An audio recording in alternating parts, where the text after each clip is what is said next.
बदलते भारत की शान।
नमस्ते मास्टर जी। नमस्ते नमस्ते। कैसे हो बेटा? मैं ठीक हूँ आपकी कृपा से। आप कैसे हैं? मैं भी ठीक हूँ, बिल्कुल ठीक हूँ।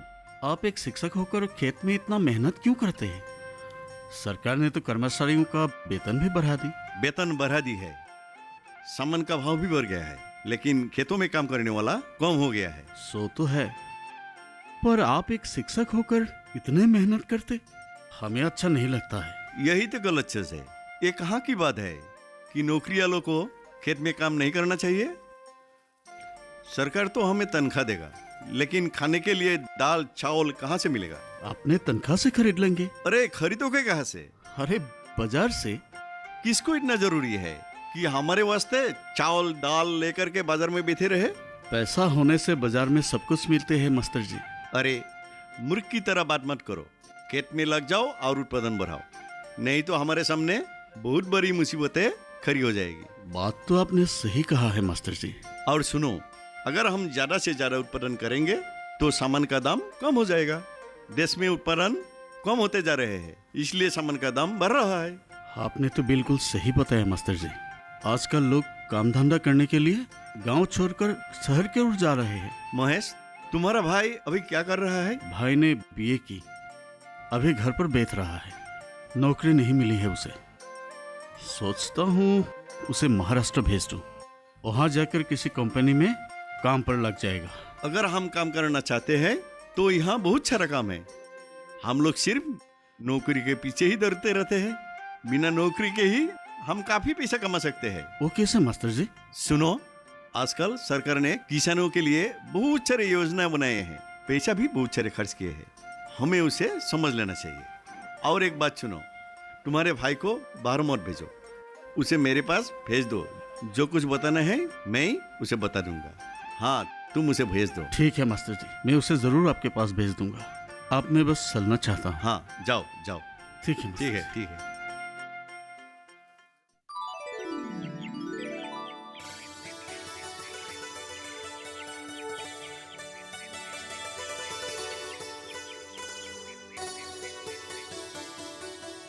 सुनिए जी कहिए।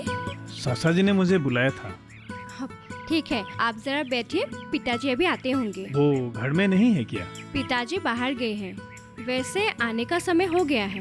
ठीक है, पिताजी आने से कह दीजिएगा दीप नाम का एक लड़का आया था उनसे मिलने के लिए। आप बैठिए, कम से कम एक कप चाय पी लीजिए, नहीं तो पिताजी मुझे ही डांटेंगे। नहीं नहीं, अभी नहीं, फिर कभी आऊँगा तो पी लूँगा जरूर, लेकिन सासा जी से कह दीजिएगा। हाँ ठीक है, अब आएगा जरूर। जरूर।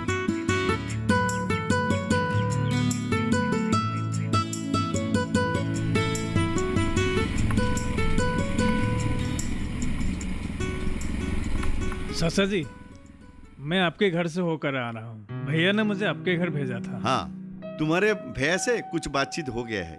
तुम मेरे घर पे आ जाना, वही सब बात हम खुल के करेंगे। ठीक है चाचा जी, मैं कल आऊँगा। ठीक है, शाम को 3 बजे के बाद आ जाना। ठीक है चाचा जी, मैं चलता हूँ।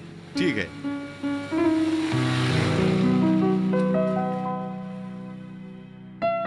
दीप हाँ आ भैया। गया? मास्टर जी से मिला? मिला, पर रास्ते में मिला। कल घर में बुलाया है। ठीक है, जाकर मिल लेना। ठीक है। समझ में नहीं आया कि किससे कब कैसे और कौन सी मदद मिलती है। वही तो, कल जाकर देख लूं क्या कहते हैं। मास्टर जी से थोड़ी सावधानी से बात करना, जैसे वो बुरा ना माने। हो जाएगा भैया। आप मेरे कारण कभी कहीं पर अपमानित हुए हैं क्या? ऐसा क्यों सोचते हो? मैं सिर्फ तुम्हें सावधान कर रहा हूँ, क्योंकि मास्टर जी एक इज्जतदार लोग हैं, इसीलिए। हो जाएगा। मुझे बहुत गर्मी लगी है, मैं नहा लेता हूँ। हाँ, जल्दी नहा लो। भाभी जी ने तेरे लिए खाना परोस करके रखा है। मैं तो खाना खा ली। जाओ, जल्दी जाओ। ठीक है।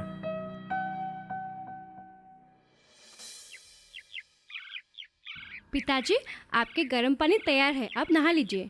ठीक है, ठीक है, मैं नहा लूंगा। तुम कॉलेज जाने की तैयारी करो। ठीक है। चाचा जी नमस्ते। ओ नमस्ते नमस्ते। आओ, बैठो बैठो। आप कुशल तो है ना? बिल्कुल कुशल हूँ। बेटी, और एक कप चाय लेकर आओ। नहीं नहीं नहीं, दीप आया है। मुझे नहीं चाहिए, मैं अभी पीकर आया हूँ। एक कप चाय ज्यादा पी लेने से कुछ नहीं होगा, पर तुम्हें एक काम के लिए यहाँ बुलाया हूँ। कहिए चाचा जी, क्या बात है? सुना है तुम कंपनी के काम के लिए बाहर जा रहे हो, क्या ये सच है? जी चाचा जी, सोच रहा हूँ। अगर हमारे यहाँ कुछ काम मिल जाए तो बाहर जाना क्या जरूरी है? हाँ चाचा जी, अगर यहाँ कुछ काम मिल जाए तो क्यों मैं बाहर जाऊँ? बहुत खूब, बहुत खूब। तुम्हारे भैया ने मुझे बताया है कि तुमने बीए पास किया है। जी चाचा जी, मैंने बीए पूरी कर ली है। मेरे बेटे ने भी एमए पास करके खेतों में लग रहा है। उसको नौकरी के बारे में मैंने एक बार बोला था, लेकिन उसको नौकरी में इंटरेस्ट नहीं है। सिर्फ उसको खेती बाड़ी में इंटरेस्ट है और उसे उत्पादन करने में ही ज्यादा दिलचस्पी है। पर चाचा जी, हमारा तो खेती करने के लिए जमीन भी ज्यादा नहीं है। अरे उसकी चिंता मत करो, तुम सिर्फ खेतों के काम पर लग जाओ। सारी चिंता मुझ पर छोड़ दो, मैं तुमको हर तरफ से मदद करूंगा। मेरा कोई शिकायत नहीं है, आप जैसे कहेंगे मैं वैसे करने के लिए राजी हूँ। ठीक है, तुम्हारे जितने सारे जमीन है उसमें खेती करना प्रारंभ कर दो। मेरे बेटे को सरकार की तरफ से कितने सारे सुविधाएं मिले हैं, तुम भी इसमें भागीदार बन जाओ। चाचा जी, क्या ये सारी सुविधाएं हमें भी मिलेगी? अरे क्यों नहीं मिलेगी, तुम सिर्फ काम में लग जाओ। हमारे राज्य का अफसर के साथ अच्छा संबंध है और कुछ दिन बाद उसको पुरस्कार मिलने वाला है। सच चाचा जी? हाँ, अरे सुनकर तो मुझे बहुत खुशी हुई। अगर समय हो तुम भी उस दिन मीटिंग पे आ जाना। जरूर आऊंगा। हाँ, आने से तुमको बहुत अच्छा लगेगा। आप सिर्फ मुझे उस सम्मेलन का खबर हाँ, दीजिएगा। जरूर दूंगा, जरूर दूंगा।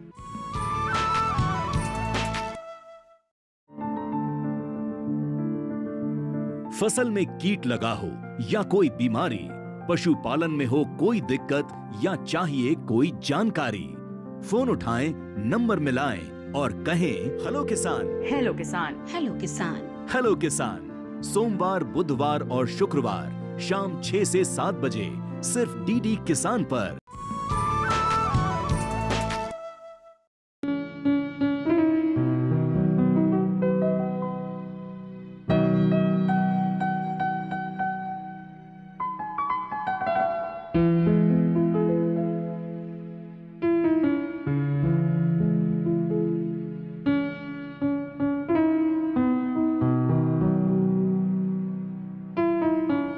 सर। अरे राज, बैठो बैठो। सुनाओ, क्या बात है? अच्छा ठीक हो सर, पर एक बात है। बोलो तो सही। हमारे गांव के कई लड़के मिलकर एक पावर टिलर की बात कर रहे थे। मैंने उनसे कहा कि पहले आपके साथ बात कर लूं। देखो, सरकार मशीनरी सामग्रियां किसानों को सप्लाई देती है। अगर तुमको ऐसे ही इन्हीं और लोगों से जान पहचान है तो एक ग्रुप बनाकर एक फॉर्मेट में मुझे दे देना। धन्यवाद सर। अच्छा, खासकर वे लोग कौन सी खेती में आग्रह रखता है? मेरी ही तरह सर, क्योंकि जमीन एक प्रकार की ही है। ठीक है, समय निकालकर कभी भी आ जाना। जरूर सर। क्या सर उन लोगों को भी साथ ले आ सकता हूँ? हाँ, ले आना उनको भी साथ। ठीक है सर, अब चलता हूँ। ठीक है। नमस्ते।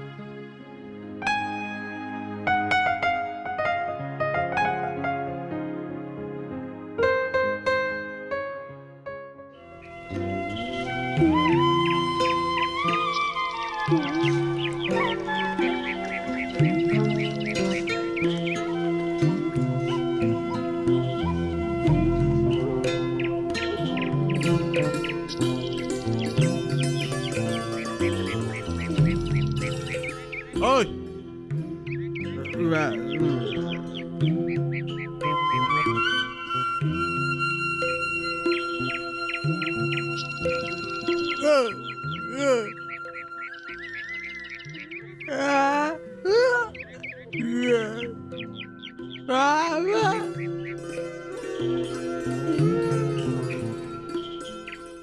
अच्छा रेनू, राज भैया नौकरी नहीं करके खेतों के काम में क्यों लग रहा है? राज भैया को नौकरी करना पसंद नहीं है। वो एंटरप्रेन्योर होना चाहता है और साथ में अपने साथियों को भी सहायता करना चाहता है। इतनी अच्छी मार्क्स लेके एमए पास किया है, फिर भी नौकरी नहीं किया? खुद तो नौकरी किया नहीं, सिर्फ खेत में ही बैठता रहता है और पिताजी को भी आराम करने का मौका नहीं देता है। सिर्फ खेत के बारे में ही बोलता रहता है। ओ, ऐसा है क्या? तुम लोग भी अच्छी तरह से काम में लगे रहना। अभी अभी राज को हमारी कृषि विभाग की तरफ से एक सफल किसान के रूप में अवार्ड मिलने वाला है। तुम लोग भी अच्छा से काम करो, हमारी मदद पूरी तरह से मिलेगी। राज तो हमारे गांव के ही है, जरूरत हो तो सुझाव ले लेना।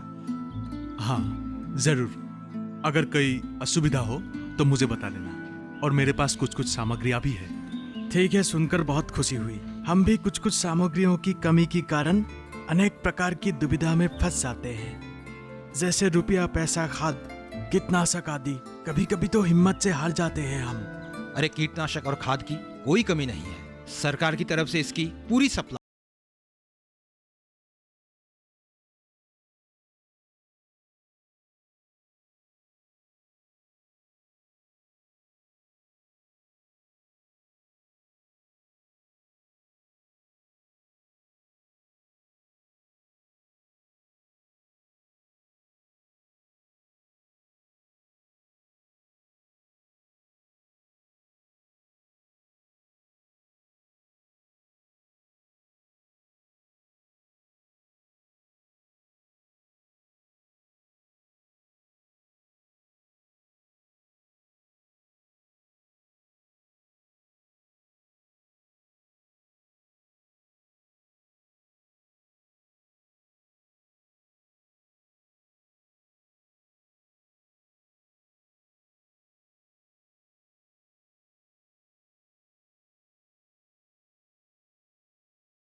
अच्छा, तुम अमयापुरी के महेश के भाई को जानते हो ना?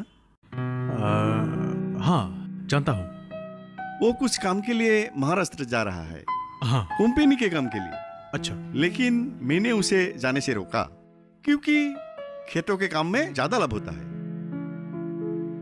उसका नाम है दीप। हाँ। वो बीए भी पास किया है। मैं चाहता था कि वो खेत के काम में जुट जाए। तुम्हें उसे मदद करना पड़ेगा, करोगे ना? ठीक है, अगर हमारे पास आ जाए तो देखूंगा। हाँ जरूर मदद करना पड़ेगा। मैंने कब कहा नहीं करूंगा, उसका भी तो मन होना पड़ेगा।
सर, एक चिट्ठी आई थी।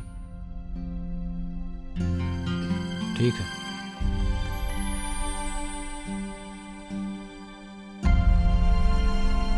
ओह,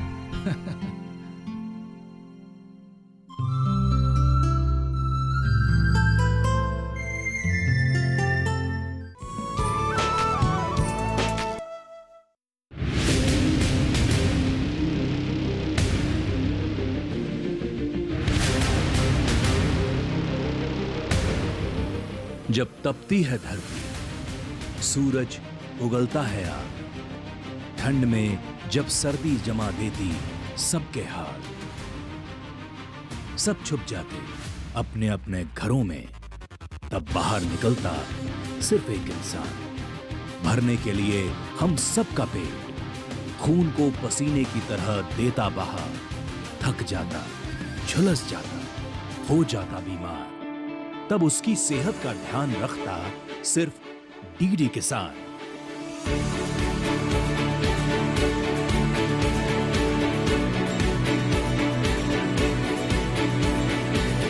देखिए स्वस्थ किसान शनिवार शाम 6 बजे लाइव, सिर्फ दूरदर्शन किसान चैनल पर।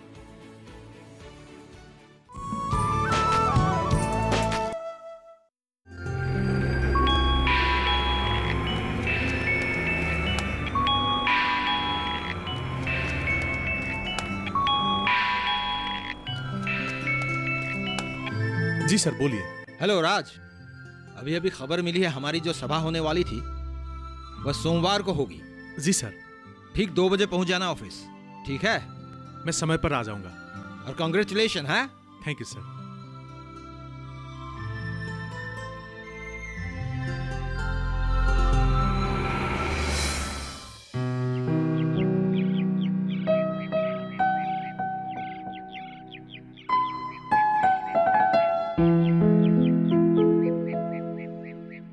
आज मीटिंग में शामिल होकर बहुत अच्छा लगा। हाँ, वो तो है। और पुरस्कार आपको भी एक दिन मिलना पड़ेगा। अगर तुम साथ दोगे तो हम जरूर कर पाएंगे। जरूर साथ देंगे, केवल अच्छी तरह से काम करना, मन में आलसी भाव कभी मत लाना। कभी नहीं लाऊंगा। हाँ, और एक अच्छी खबर है। क्या खबर है? 2-3 साल पहले इस इलाके के लिए मैंने जल सिंचन का आवेदन किया था और बहुत जल्द ये काम होने वाला है। ये तो बहुत अच्छी खबर है। हाँ, ये प्रोजेक्ट शुरू होने से हम लोगों का बहुत सुविधा होगा। इसके साथ साथ डीजल और पैसों का भी बहुत बचत होगी। इस काम को जैसे तैसे करना ही होगा।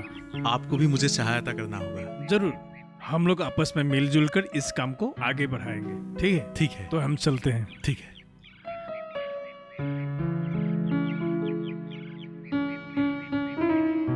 पिताजी, चाय। हाँ, 2 बेटी 2। पिताजी, आज भैया आने में बहुत देर नहीं कर रहे हैं? आज तो देर होगा ही, उसके दोस्तों के साथ गप्पे मार रहा होगा। उनको राज्य स्तर का पुरस्कार जो मिला है। अच्छा, भैया को राज्य स्तर का पुरस्कार मिला है, अर्थात वो एक अच्छे किसान हैं। हाँ बेटी, तुम्हारा भैया एक अच्छा किसान है। सरकार के नजर में वो प्रथम स्तर का किसान है। वाह, हमारे लिए कितनी गौरव की बात है। भैया ने एक सफल किसान के रूप में पुरस्कार प्राप्त किया है। हाँ बेटी, तुम्हारे भैया को राज्य स्तर का प्रथम पुरस्कार मिला है। मैं चाहता हूँ कि उसको अंतर्राष्ट्रीय पुरस्कार भी मिले, तब मुझे बहुत शांति मिलेगा। भैया पर मुझे पूरा विश्वास है, वो एक दिन अंतर्राष्ट्रीय इनाम जीतकर आपका नाम रोशन करेगा। मैं भी वही चाहता हूँ बेटी, तुम्हारा भैया अंतर्राष्ट्रीय सम्मान जीतकर मेरा नाम रोशन करे। छोटे से ही इंसान बड़े बनते हैं पिताजी। आप भैया को आशीर्वाद दो ताकि वो आपका सपना पूरा कर सके। पिताजी, मुझे आने में थोड़ा देर हो गया। आप लोगों ने खाना खा लिया क्या? नहीं बेटा, तुम्हारा ही इंतजार कर रहा हूँ, एक साथ खा लेंगे। ठीक है। भैया, जब आपको पुरस्कार लेने बुलाया था तब कैसा लगा था? तुमने तो बहुत अच्छी बात याद कर दी।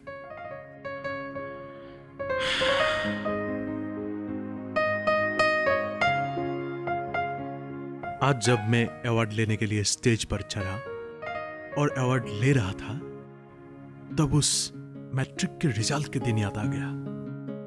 उस दिन सर मैडम लोग मुझे लेकर गर्व किया था। पंचायत सभापति ने गामसा देके सम्मान किया था और पिताजी ने तो मुझे गोद में लेके नाचने लगा था। ये सब याद आ रहा था। और क्या है जानते हो, क्या भैया, बताओ ना। पिताजी ने मुझे एक अच्छा डॉक्टर बनाना चाहा था, पर मैंने साफ कह दिया मुझे डॉक्टर नहीं बनना, मुझे कोई नौकरी नहीं करना, क्योंकि मैं समझने लगा था शिक्षा का उद्देश्य सिर्फ नौकरी करना नहीं होता। मैं इसी कृषि क्षेत्र में ज्यादा अध्ययन करके अपने घर के लिए, अपने गांव, अपने देश के लिए कुछ ना कुछ अच्छा करना चाहा। ऐसी कई सपने मेरे आंखों में झलकता था। रेनू, आज मां की बहुत याद आ रहे हैं। भैया, वो तो ईश्वर का महिमा है बेटा। सही अर्थ में राज ने आज अपना सपना पूरा कर लिया। सुनो दीप, जी भैया। तुमको भी राज जैसे आत्मनिर्भरशील व्यक्ति बनना पड़ेगा। खेत में अच्छे किसान के रूप में परिचित होना पड़ेगा। राज जैसे लड़के ने ये विश्वास लाया है कि अच्छी तरह से लिखा पढ़ा करके नौकरी ना मिलने से भी लोग आत्मनिर्भरशील बन सकते हैं, और तुमको भी ऐसा ही एक आदर्शवान किसान बनना पड़ेगा। राज ने भी ऐसा ही कहा है भैया। क्या कहा राज ने? हम सबको आत्मनिर्भरशील बनना चाहिए। नौकरी के पीछे दौड़ने की कोई जरूरत नहीं है। नौकरी नहीं करके भी पैसा कमाया जा सकता है, और समाज के ही नहीं, देश के एक अच्छे सम्मानीय व्यक्ति के रूप में परिचित हो सकता है। राज ने बहुत ही अच्छी बात बोली है। दरअसल राज एक ज्ञानी लड़का है। और राज ने तो हमारे गांव में किसान के लिए जल सिंचन का भी व्यवस्था किया है। सच में? हाँ भैया। ये तो बड़ी अच्छी बात है। जल सिंचन का व्यवस्था होने पर हमारा वाटर पंप का जरूरत नहीं पड़ेगा, डीजल का खर्चा बच जाएगा और कम खर्च में खेत भी होगा। ठीक है भैया, तो मैं थोड़ा खेत से होकर आता हूँ। ठीक है, जाओ, मैं थोड़ी देर बाद आ रहा हूँ। ठीक है।